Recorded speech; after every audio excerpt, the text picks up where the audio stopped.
Journey. It's a show where the two of us talk about our list of movie blind spots. These are movies that, because we're both movie buffs, these are movies that we have not seen, he hasn't seen, or I haven't seen, or maybe we both haven't seen, and we're watching those movies, and then we're turning on a camera, and we're setting up a microphone, and we're blathering on about them very same movies that we watched last week or whenever we did.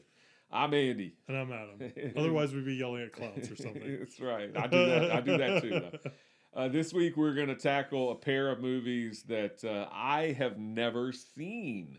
That's right. So Adam's going to tell us about the first of the pair of films that we're going to be talking about this week. All right. Adam, over to you.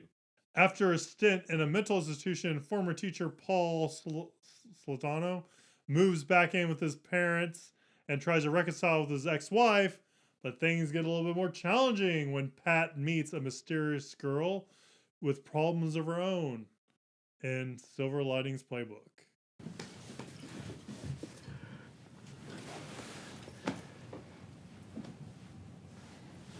Everything good? Mm-hmm. Oh. Where is it? It's right here. You got it. Oh, well, we got that. We don't want them to steal that. Still got yours? Yeah, I got mine. So, you don't talk to me? You didn't tell me you took him out? Oh, he's ready. Look at him. You didn't tell Dad you were picking me up? Don't worry about that. I want to make sure when you come out that you're okay. And she didn't say anything. You didn't tell me. Why? The court said yes. Don't worry. Yeah, but what did the doctor say? Because the court listens to the doctor. Yeah, the court listens to the doctor. Dad, relax. The court said it's fine, okay? Let it go. Yeah. I pulled that one from IMDb. Silver Linings Playbook came out in 2012. It is written and directed by one David O. Russell. It's based on a book that came out in 2008 of the same name by Matthew Quick. David O. Russell has directed a bunch of movies. He's done Three Kings. He's done The Fighter. He's done Silver Linings. He's done American Hustle. He's done I Heart Hucklebees. I believe that's most of them. Joy. It's and he's doing a new movie that's coming out this year called Amsterdam. That I think this will come out well before that does. Russell's been nominated for 5 Oscars. Hasn't won one yet. He got Best Director for The Fighter, Silver Linings, and American Hustle. And he's got a Best Writing nomination for Silver Linings and American Hustle. Is Lily Tomlin a member of the Academy? Maybe she's preventing him from winning. Well, oh yeah, because they had a big falling out. What movie was Hilarious. it? Was that I Heart Huckabees. Oh, I Heart Huckabees? Okay. Yeah. That's the one where she's outtakes. yelling at him. She's yelling, and then he finally loses it and starts yelling at her, and she's yelling at Dustin Hoffman, and it's hilarious. I remember that. I watched that to laugh. Hey, comedy. There you go. So Silver Linings Playbook is a movie that Andy's never seen. I've seen it 3 times, I think 3 or 4 times. I'm in the Andy camp with it. It stars Bradley Cooper as Pat, Jennifer Lawrence as Tiffany. I think she feels a little too young for the role, but I'm happy to see her anyways. J-Law, go. Robert De Niro as Pat Sr. Also some really good old age makeup on. Oh, no, wait. That's the next movie. Never mind. Ignore that. Robert De Niro as Pat Sr., Jackie Weaver as Dolores Sultano. We have Chris Tucker and a little bit more glorified cameo as Danny. We got Apun Kar as Cliff Patel. John Ortiz as Ronnie. And one Shay Wiggums as Jay. I wrote that in my notes. I did too. It's Shay. It's Shay. Shay. We love Shay. We did. We're happy to see him in any movie. That's who stars in this movie. Again, seen it a couple times, but Andy's never seen it.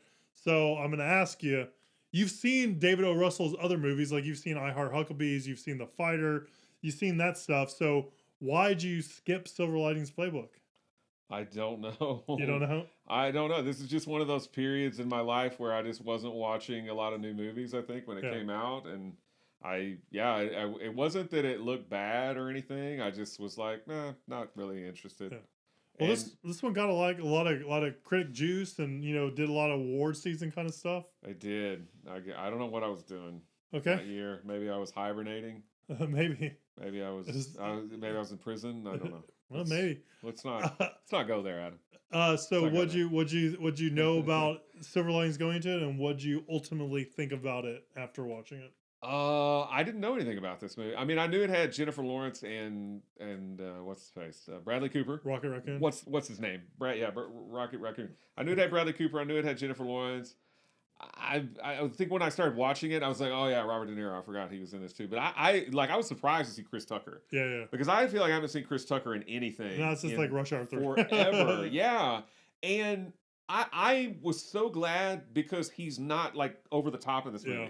You know, he's not like doing his kind of high pitched, kind of whiny voice or whatever. Like he's fairly normal. Yeah. I mean, he's in, I guess, an institution or whatever, but he's fairly normal in this person. movie. So it was nice to see him. Like I was like, oh, Chris Tucker, I love you, man. Like do more stuff like this. He reminded me of seeing Dave Chappelle in A Star Is Born, like the recent remake of Star Is Born. Yeah. Where he kind of like comes in like for his glorified cameo and it's like very like subtle and not like over the top and stuff like that. Exactly. It's like the vibe I got.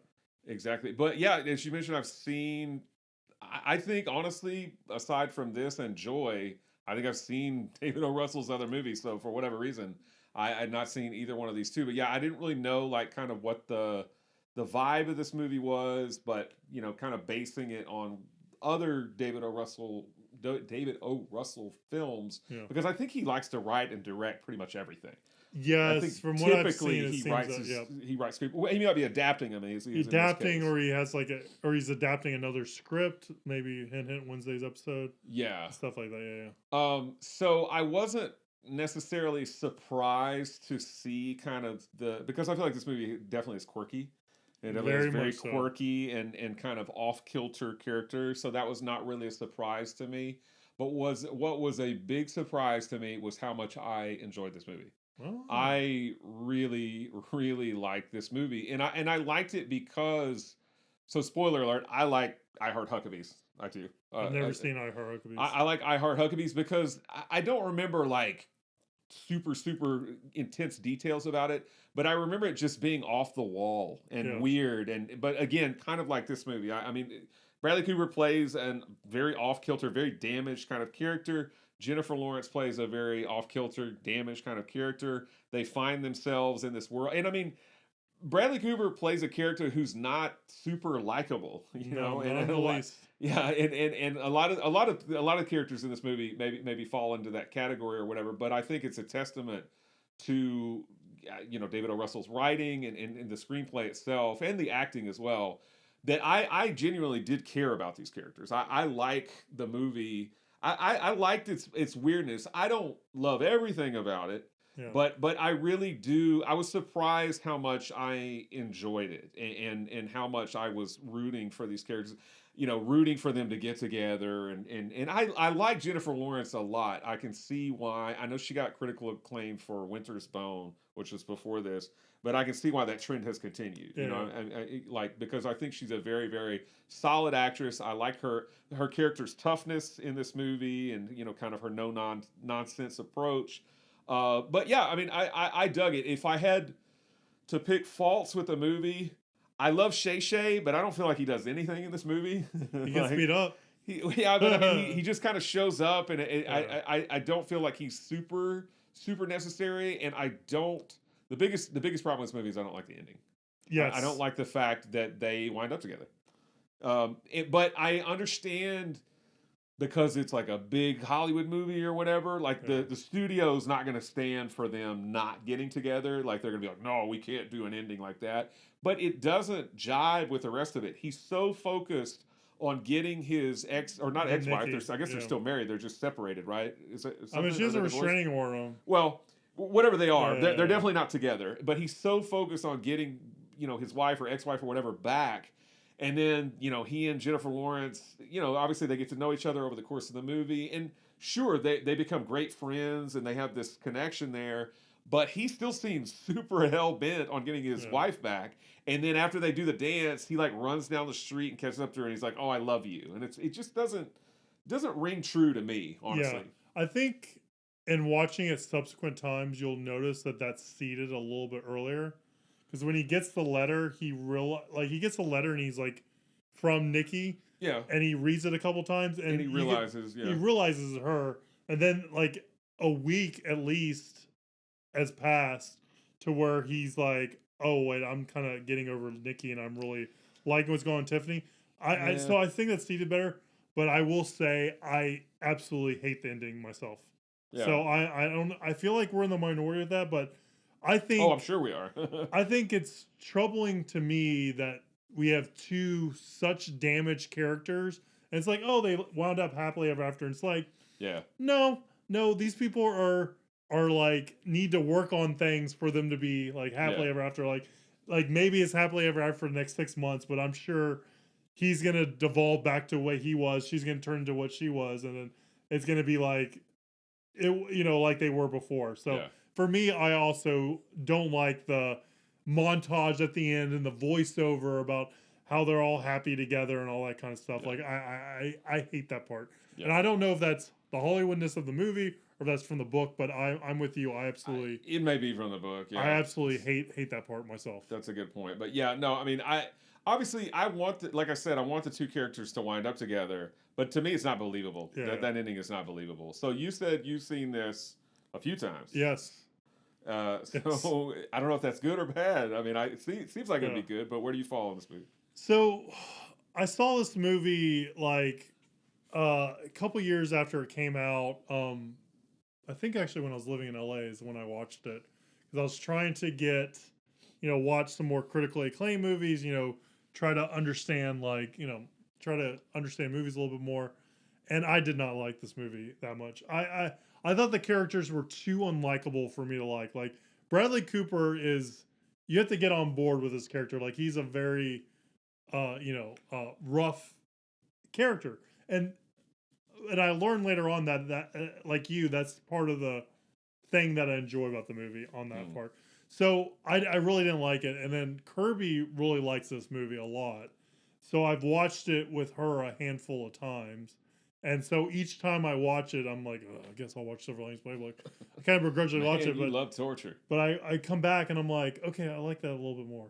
And so this time around, I like the movie more. Like I'm finding pieces of it that I find really interesting and I like you said, I like the quirkiness of the characters and all that kind of stuff. I don't like the ending. Like for me, the ending really is really hard for me to swallow. Yeah. But I like seeing the pastiche of these characters and their interactions and all that kind of stuff. I find it's hard. For me, it takes me a while to settle into Bradley Cooper's character because I find him pretty silly at the beginning. Yeah. Like when he's reading the Ernest Hemingway and he's like, "Wah!" And he just tosses out the window. Breaks the window, to me, that's hilarious. Yeah. I don't know if anyone else laughs or if you're supposed to laugh. Yeah. But to me, that is like pratfall funny. It's just like it's so random and so hilarious. Yeah. And I mean, who hasn't thrown Ernest Hemingway out the window? Yeah. Because they were so pissed. I mean, we all have, right? Because so there's stuff like that it takes me a while to kind of settle into what this movie is doing. Yeah. But I think overall I like it. I'm enjoying it more. Again, not the biggest fan of the ending. I'd be more happy if it was like a win for the characters, that the parlay worked and that the Cowboys won, or that the Eagles won against the Cowboys, and that they got a high enough score in the dance competition, and it would have been there and done with. I didn't need them to be like, and they live happily ever after. Yeah, I agree. I agree. I think they would have been better like if we would have been friends or whatever. When they get a 5 in the dance competition, they go crazy. I thought that was really funny. Well, I was like, and they're like, why are they so excited about a 5? And that's Kirby's favorite line from the movie, and she quotes that a lot. Oh yeah. She's like, why are they excited about a 5? Yeah, that part's really funny. And I think Robert De Niro does a great job in it. Like he has like a lot of heart in it and stuff, and it's like it makes me feel bad for like the comedies he's in, like with like The Intern and like whichever one when he was like the grandpa. Was it Bad Grandpa or whatever? He was the grandpa of Zac Efron. Yeah, something like that. It's like Bad Grandpa. It's like he can do so much more. It's so interesting stuff. Like he brings a lot to it. Yeah, I mean, we've all seen him in the Goodfellas type roles, so it's nice to see him take roles like this. I think he's good as well, and I think you can see in his character, you can kind of see how Bradley Cooper is the way he is. Oh yeah. You know, they're alike. Although Robert De Niro is like, oh, I don't understand you. I don't understand why you're like this or whatever. But I think Bradley Cooper's character, and again, I think we both agree, these characters can be somewhat unlikable.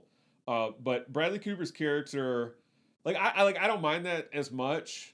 I when I was watching this, I thought of the movie Greenberg, which is a Noah Baumbach movie with Ben Stiller. Yeah. Also plays kind of an insufferable character who's very opinionated and very, kind of OCD about certain things and whatever. And that reminded me of kind of the Bradley Cooper character in this film. But then you contrast that with a movie like I mentioned. I watched Jane Campion's movie Sweetie, and Sweetie was so annoying it just turned me off of the movie. So there's definitely you could go too far with it. Yeah, for me is like, it's right there. At the beginning it was too far, and now I'm kind of like, okay, I'm used to it. Yeah. No, I mean, I want to see these characters get together, but I want to see them get together in a more believable way. I want to see him forget about his ex-wife or wife or whatever she is, with plenty of time for him to really be like, oh, I love you. But I mean, all the way up until they go to the dance competition thing. I know he's already realized at that point that she wrote the letter, but still, like, very close. I feel like very close to the dance competition. He's still like hoping against hope that his wife's going to be there, and then he's going to be able to reconnect with her and all this stuff. And then he's like, "Oh no, I love you" instead. And I'm like, I think I think it would have been better for both those characters if they would have decided that they didn't. They didn't need a relationship. They could just be friends. Yeah. But maybe that's what the author's trying to say. But if that's what the author's trying to say, then you should show that it's not all happily ever after. Yeah, I don't think that's all they're trying to say. I think they want to tie it up in a nice, neat little bow there at the end, and they lived happily ever after. But no, I like the movie a lot overall. It's just that ending, I agree. It's not my favorite. Not so good. So this movie apparently took 5 years and 25 rewrites before David O. Russell could direct it. It was hard to have that emotional, troubling, and funny and content all mixed together in one movie. And the dance routine that Tiffany shows Pat on her iPod. Remember when iPods were a thing? Mm-hmm. Is from Singing in the Rain. I noticed that. Gotta dance. I did notice that. We've done that on the show. Or is that the alphabet song? I don't remember what specific song. No, I just remember Tim and dance. Donald O'Connor dancing. Yeah, I don't remember the specific song though. Anything else you want to add before I add the last thing, and then I ask you the critic stuff? Nope. All right. So this movie was nominated for a bunch of Oscars, and it won an Oscar. It won Best Performance of an Actress in a Leading Role by one Jennifer Lawrence. Oh. It was nominated for Best Motion Picture of the Year, Best Performance of an Actor in a Leading Role, which would have been Robert De Niro. Best Performance of an Actor in a Supporting Role. Sorry, that would have been Bradley Cooper. That's Robert De Niro. Supporting Best Performance for an Actress in a Supporting Role, and that would have been Jackie Weaver.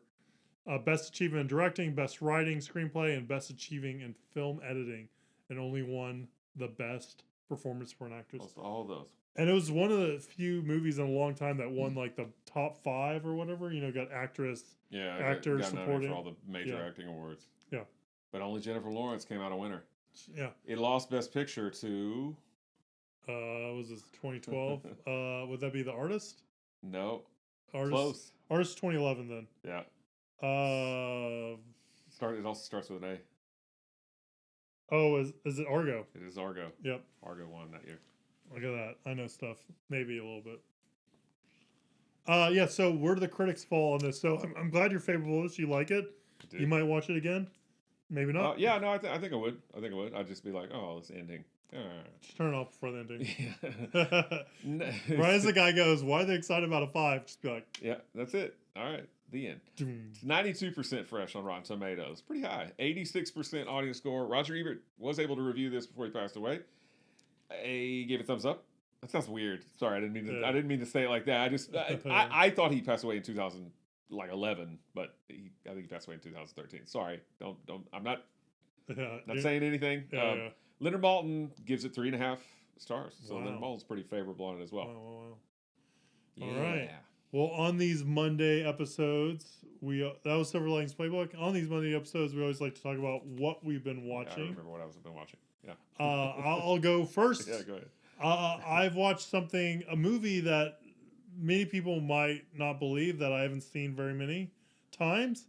seen it probably. This was probably the third or fourth time watching it. Considering that its a sequel is my favorite movie of all time, and so I watched Indiana Jones and the Temple of Doom. Had to settle a argument, not a bad argument, but argument nonetheless. So put on Temple of Doom, and I was wrong, of course, about it. But it was, I never. It's not as good as Raiders. It's not as good as Last Crusade, but it's not as bad as I remember it being. There's actually some parts of it that I kind of like, and I really like the opening number when they're in Club Obi-Wan, and where it's more James Bondy. Like, I wish we got more of that in the I love rest of that the series and stuff that. like that. And it's so I like it. I like it more now than I did initially. So but I'm glad I watched it. So yeah, I just watched Indiana Jones and the Temple of Doom. I mean, I think it was always kind of the child we don't speak about of the Indiana Jones movies until Crystal Skull came along. And now it's like, hey, maybe Temple of Doom's not so bad. Yeah, pretty much. Now Crystal Skull fills that void of like, that's the child we lock in the basement and we don't want to hear anything from, and we want to pretend like doesn't exist. And want to see what happens with Indy 5, whether that's the dude. I mean, come on, why? The dude who directed Logan and 310 Yuma can save it. You stop with Last Crusade, which is an amazing film. You don't keep going. I know nowadays we're all about the Lego sequels and all that stuff, but come on. Yeah. We already got Crystal Skull. Yeah, Crystal Skull was really bad. Mm. So, I've only seen Crystal Skull like twice. Maybe. That's one more time than me. All right. So that's what I've been watching. What have you been watching? Oh, that's it. Yeah, just one thing. Just one thing. Busy week. Yeah, I watched a couple of movies that are on Hulu. They're newer movies on Hulu. The first one is a movie with Zoe Deutsch called Not Okay, where she is kind of a wannabe influencer who we were talking about this. Makes up a lie, basically, and it really, really spirals out of control for her. I think this movie has some good elements to it, and I like Zoe Deutsch a lot. I think that she, that gal's going places. No, I mean, I think that she's, she could stand to have a really good career because I think that she takes chances with the kind of roles that she does. She's not quite at the level of somebody like Jennifer Lawrence, racking up Oscar nominations right and left or whatever, or winning Oscars right and left or anything like that. But I think that she's a talented actress. She's Leah Thompson's daughter. I think we mentioned that on the show before. Maybe I can't remember. But she, I think that she could have a good career. But I think she deserves better movies than this. I think Not Okay is not all that okay. Well, and I guess it is just okay, but it's not great. It's hard when you have a movie title that you can do something like that. It was like Not Okay. Yeah, it's just okay, not okay, or something like that. It's right, like, okay, right. But yeah, I mean, it's she's good in it, and I think it has some good things to say. It has some interesting things to say here and there, but it's overall, I wasn't like super impressed with it. And I bet you can guess the other Hulu movie I watched. I think it's the one that Kirby and I have been talking about watching. Is it a prequel to a long-standing franchise? Maybe it is. Maybe 4 movies in it that begins with the letter P. That's correct. Yes, it's the latest Predator film called Prey. It's directed by Dan Trachtenberg, who did 10 Cloverfield Lane. He was actually started out as a podcaster, like we do here. He had a show called The Totally Rad Show that actually was one of the reasons why I wanted to do this kind of stuff. Oh, I didn't know that. With Alex Trebek and Jeff Granada. So I'm kind of rooting for him. That's cool. Yeah, so how is Prey? Well, I didn't look at any kind of critical reviews of it whatsoever because I honestly don't really care about that stuff unless I'm writing it down to talk about on this show. I'm going to watch the movie if I want to watch it, regardless of what the critics say, regardless of what idiots like me say. No. Regardless of the trailer tells you should go home. Well, I mean, I've seen all the other Predator films, and even though I was late to the party have you seen the AVP stuff? Too, I have seen the AVP stuff. Okay. I think I was late to the party on that. The only Predator movies that I actually saw around the time of their release were Predator and Predator 2. Yeah. which are still, by the way, I think probably the best Predator films. Yeah. But I do not like. I don't really remember the AVP stuff. Honestly, I don't Yeah. remember it blowing me away. So maybe I should rewatch that stuff and kind of formulate an opinion. I do remember the most recent 2 Predator movies. I didn't like either one of them. Yeah. And 'cause in we had fact, one of them in particular I couldn't stand. We had the Shane Black one, which was the most recent one. It was Yeah. Predators. Oh. Didn't Robert Rodriguez do one? Yes. Oh he wait, did. it was Shane Black. I forgot Yeah. which one did one first, but yeah, it was, Yeah, I don't remember what the order was. we had but Predator and Predators. I think were the Yep. 2 with Shane Black Yeah. and Robert Rodriguez, and those weren't very well. No, and I don't remember which one, but one of them I absolutely hated. Was it the one with the guy with Tourette's? It was like Thomas Jane plays someone with Tourette's. Something like that. Yeah, Yeah. I just thought, oh, what a terrible film. But I'm not. I love the original Predator, especially with Schwarzenegger. I mean, who doesn't? And I think the second one with Danny Glover is a lot of fun.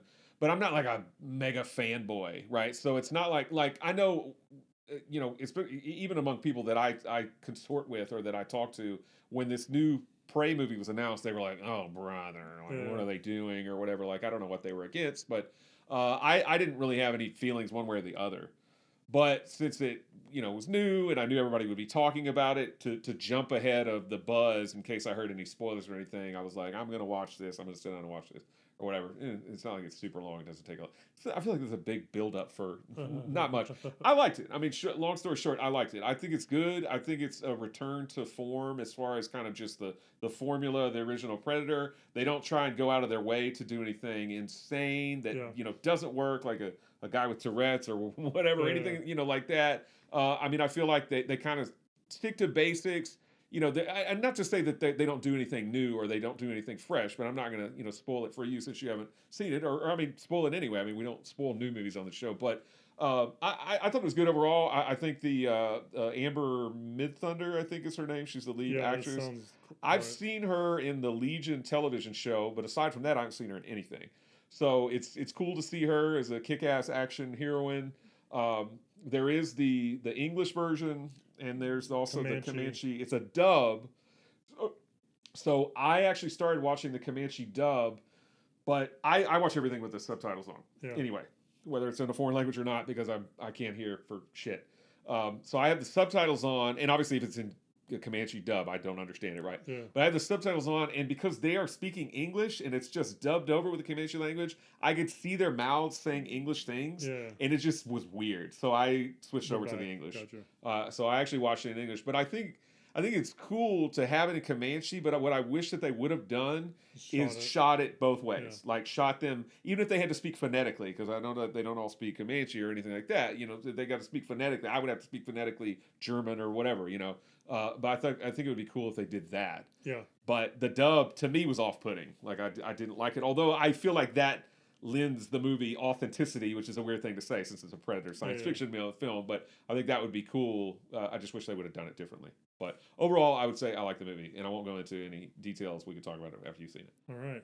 Yeah, I've heard a lot of positive things about the movie from other people. Although a lot of the other reviewers I listen to are friends with Dan Trachtenberg, so and they admit they're obviously biased, right? Right. But I'm like Dan would kill me for saying this, but no. yeah, no, it's more like we were rooting for our friend. We hope we do well. Yeah. But I heard good things. I'm glad you enjoyed it. That makes me want to see it a little bit more. I am also not a huge Predator fanboy. I think the first movie and the second one are cool.